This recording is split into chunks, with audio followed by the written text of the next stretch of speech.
Next आहे वेल of death. ठीक आहे, काय ते वेल ऑफ डेथ म्हणजेच काय, मौत का कुआ.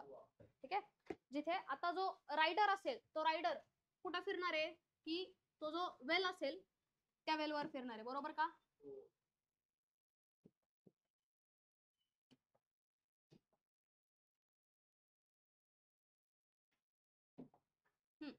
आता सपोज इथे आहे तो रायडर.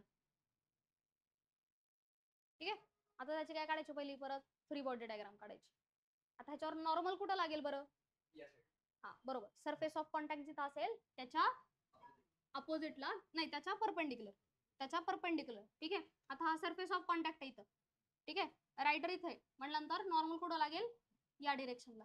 ठीक आहे, सरफेस ऑफ कॉन्टॅक्ट हा आहे त्यांचा, त्याला परपेंडिक्युलर काढायचा. ठीक आहे, आता एमजी कुठं खाली, एमजी बरोबर. अजून काय, फ्रिक्शन, फ्रिक्शन मुळे तो खाली पडत नाही ना. नाही नाही करत ना, मग आता दुसरे फोर्सेस एकमेकांना बॅलन्स करत, कोण करते ते पाहायचं. हा, एमजीच्या वरती काय लागणार, फ्रिक्शन का, कारण गाडी काय त्याच्यामुळे खाली नाही पडत आहे, बरोबर. म्हणजे फ्रिक्शन कुठं लागणार वरती, एफ के खाली. ठीक आहे, आता सेंटर कडे कोणी ओढून धरलंय बरं, सेंटर कडे कोण आहे बघा, नॉर्मल हा सेंटर कडे. ठीक आहे, म्हणजे सेंट्रिपिटल फोर्स आता कोण देतोय, नॉर्मल. पहिल्या केस मध्ये कोण देत होतं, फ्रिक्शन देत होतं. ठीक आहे, आता कोण देतोय, नॉर्मल. ठीक आहे, म्हणजे याच्यात फोर्सेस तर लिहिले, forces suppose first normal force आहे.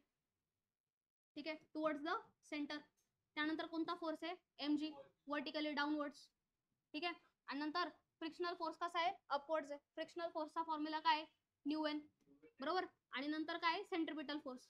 नंतर कोणता फोर्स, सेंट्रिपिटल फोर्स. आता कोण कोणाला बॅलन्स आउट करत आहे बघा बरं, नॉर्मल सेंट्रिपिटल फोर्सला बॅलन्स आउट करतोय. ठीक आहे, किंवा सेंट्रिपिटल फोर्स कोण प्रोव्हाइड करत आहे, centripetal force is provided by normal force. म्हणजे नॉर्मल हा सेंटर कडे अट्रॅक्ट करतो, याचा अर्थ तो काय देतोय, सेंट्रिपिटल फोर्स देतोय. मग नंतर काय लिहू शकतो आपण, normal is mv² upon r, बरोबर. आता कोण कोणाला बॅलन्स आउट करतोय, फ्रिक्शन बॅलन्स आउट करतोय कोणाला, एमजी ला बॅलन्स आउट करतोय. फ्रिक्शन कोणाला बॅलन्स आउट करतोय, एमजी ला. मग फ्रिक्शन लिहा काही. आता second point, friction balance, frictional force is balanced by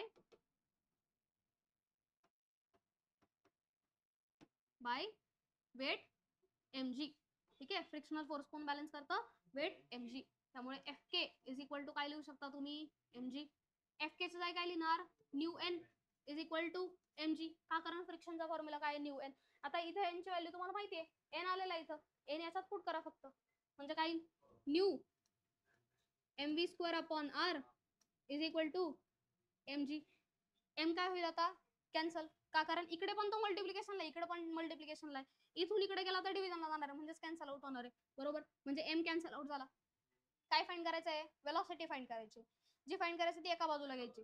ठीक आहे, v² एका बाजूला एकटा ठेवला, आर इथं कशात आहे, डिव्हिजन मध्ये, तिकडे गेल्यावर मल्टिप्लिकेशन आर जी, आणि इकडं हा न्यू जो आहे तो काय जाईल, डिव्हिजनला. म्हणजे v इज इक्वल टू काय आला, root R g upon new.